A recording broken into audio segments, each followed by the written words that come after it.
Today is the day where a new fullback has joined our team, but another one needs to come in too. Frimpong, thank you very much for joining this project and becoming a member of this Leicester side. We cannot wait to see what he's going to be performing like on the pitch for us as a right wing back in the 5 at the back formation. But that is not all. We also have the big question that you guys have been trying to answer in the comments down below, and that question was about the left wing back position.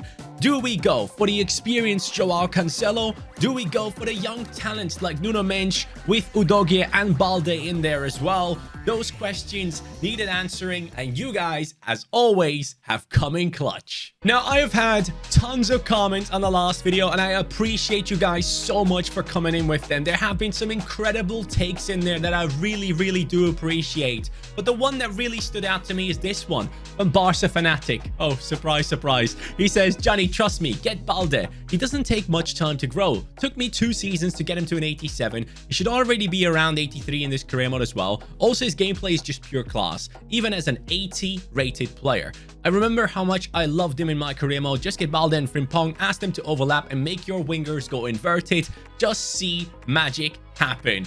All right, then. It seems like that's the one we're gonna go for, guys. It's gonna be interesting because obviously we are turning down the likes of Cancelo, Nuno Mendes, and we are bringing in Spain's future Jordi Alba replacement. I'm excited.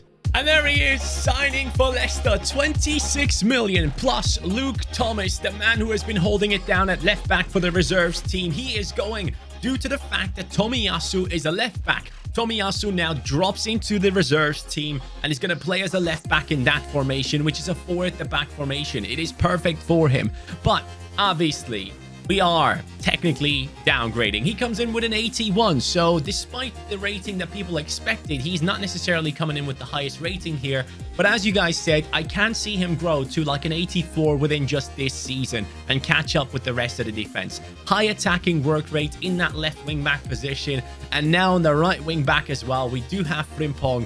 I actually am very excited. I do wonder if Balde goes up in the left wing back position, but I don't think he actually does. Now, as I said before, this also strengthens our reserves team, and that is going to be very good because that team is getting plenty of play time, and right in there, we will have Tomiyasu take over Thomas's position and strengthen it big time. I actually really like the look of this team. And I've also seen some other comments that caught my eye. So this one right here from Eric Lopez. He has gotten 111 likes on his comment. I think you should rotate way more since you have like 6 centre midfielders and your bench is too good to play so few games. I'm not saying to give more games to the reserves team. I mean, you should rotate the first team. And that is something quite interesting. So what he's technically trying to tell me here is, at times when I'm diving into games, instead of having Gravenberch here, I should be putting in the likes of Llorente. I should be putting in the likes of Sunset, who have been incredible lately, right? These options are players that can have a big impact, and give a rest to the first team players and putting other players in like Ugarte, like Llorente, like Sunset. You are completely right. We have some really good players just sat on the bench or playing in a reserves team. So sometimes giving them time to shine along the best players in the squad could be quite good. And I do agree with you on that one. Having said that, though, you can see that we have put ourselves into an exceptional position within the Premier League lately. It has been quite the grind. We've tested out like 50 different formations, it feels like.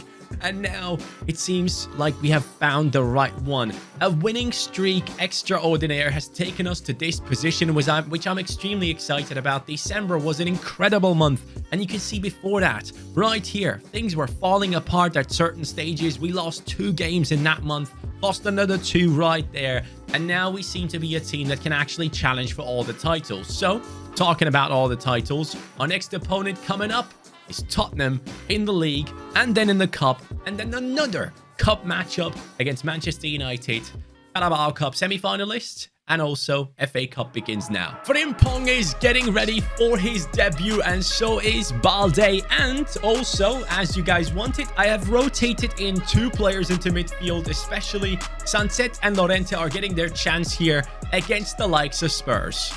Whoa. That man just wants to sprint by himself. Balde is going to be the one to chase him down. Look at that. That is what you guys were talking about, right? Bringing in fullbacks or wingbacks that have that pace to recover and give us a lot of time and space to create counterattacks with those steals. Anthony Martial, Llorente, exceptional through ball. Oh, they're going to thank me for rotating. And yes, they are. Wow, Llorente, that was so good. Unbelievable through ball. It was one of them different types of lobs. I think you guys could tell as well. I really hope we can get to see this in the replay here. Please show me Llorente's pass. Ah, it doesn't. It doesn't. But I think you guys have seen it anyways. Wow. Okay. All right. This team can do with some rotation. It is working. Frimpong, first time. Look at the pace on this guy. It is actually ridiculous how fast he is. Look at that. Oh, wow. That was way too quick for them to deal with it. There goes Frimpong joining in on the attack. This is going to be something that we're going to have a lot of fun with, isn't it? Frimpong inside. Plays the pass. Oh, I didn't even see that pass. Hey, fullbacks, wingbacks, I should say. Again, I need to get used to it. It's working. It really is. Wow. Sunset picking up the ball. Gonzalo Ramos. Good pass into Martial. Stop. Balde joining in. This is what you guys were talking about, huh? With the wingbacks. With the attacking ones. Balde and Frimpong getting involved in this attack. As we go into the second half, Sunset is very tired, so it's time for Ugarte. He gets a bit of playtime. Gil Diaz, no worries. Hansko is here, back in his favorite position. Here goes Martial, sprinting down the left. There's no way Davinson Sanchez is going to catch up. Left foot. Golazo! The Frenchman gets another one for himself. Down the left-hand side, pushed aside by Gonzalo at striker. Yes, I will admit. But he still has a huge impact on this team. His pace down that left-hand side is great. Hansko started it all off. He's back in his favorite position. Harry Kane sprinting. Harry Kane. Wow, did not see that coming. He showed pace and strength. Harry Kane, pace. All right, it's fine. Oh, my camera is freaking frozen. Didn't realize. Cool. Yes, everything's going great. Here's the thing. If these fullbacks are going to be sprinting forward as much, players like Cadolo are going to get a lot more playtime. I can already tell. De Paul coming on for Llorente now. And left-hand side, it's time for Marcus Edwards. Wow, Cadolo, that was an impressive header. Straight into Marcus Edwards, getting past one. He has options. Near post. Gonzalo Ramos. And with that, this game is done. Marcus Edwards, as always, huge impact every time the kid comes on. He definitely is my favorite player off the bench. 100%. Oh, wow. That's an impressive ball. Marcus Edwards. Turns back. Finds Cadolo. Here we go. Gonzalo Ramos. Oh, that is so good. Any other player would really get stuck right there because the timing of that skill move wasn't great. What the frick is wrong with this controller? Stop disconnecting. Anyways, but yeah, that was really, really nice. I might have an issue with my controller now as well. Wow, this video is going great. Here we go on the counter. Oh, referee, if you let me play that out, it's going to be 5-1. Tottenham have been taught a lesson. Leicester. Wow. Honestly, the new wingbacks are sick. After having smashed Spurs, we are now in the Carabao Cup semi-finals. A tired Harry Kane. I honestly don't think they can do anything against us here. Our team proven that they are way better than them. So, do not prove me wrong here, please. 2-0 victory. De Paul and Tete.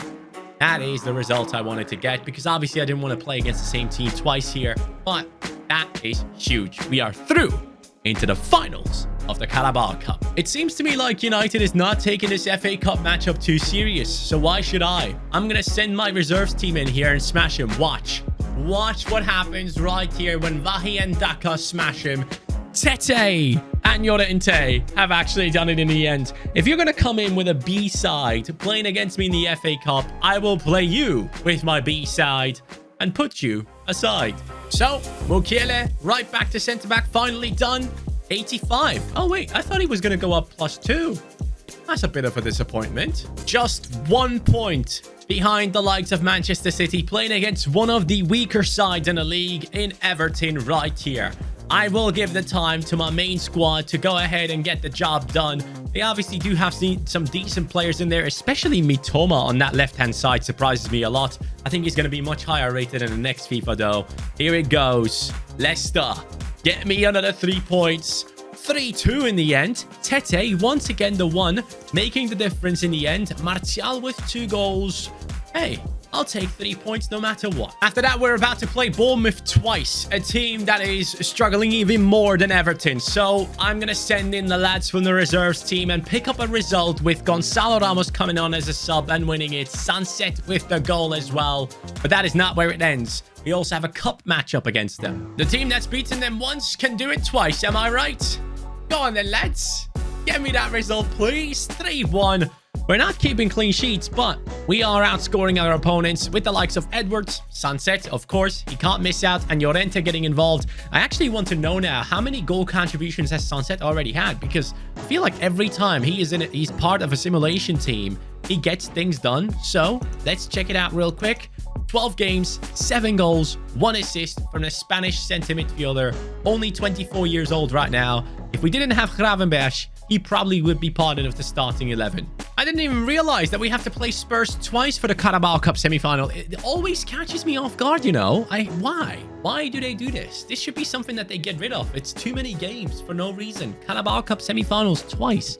Well, what's the reasoning behind it? I mean, go ahead. Main team, get the result, please. First game, we won 2-0. Second game, we get it done. It's 3-1 on aggregate. We are through into the finals. We're going to Wembley.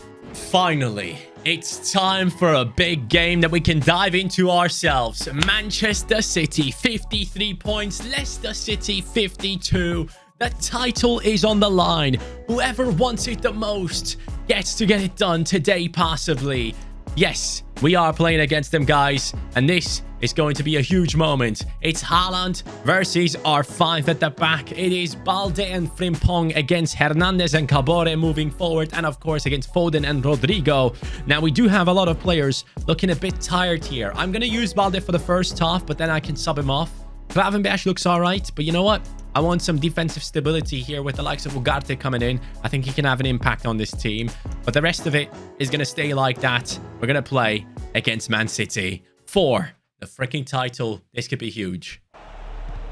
Oh, Haaland might have been through there, but luckily we have players covering him now. De Paul. That tackle was ridiculously bad. Livakovic steps in. 88 rated now, I believe. He is going to become even harder to get past at this point. Oh no, Ugarte getting beaten down the wing. Balde gets involved. Phil Foden. What? How? Please teach me, I guess. Teach me how you just did that. How is he capable of getting past that wall of defender? That's incredible. Okay. It's 1-0 to City. There's a reason as to why they are that high up in the league table. Getting immediately intercepted. I see Martial at the far post, though. Brings it back in. De Paul. Shot. Gonzalo shot saved in the most ridiculous way. And guess what? It's the one goalkeeper I struggle the most against.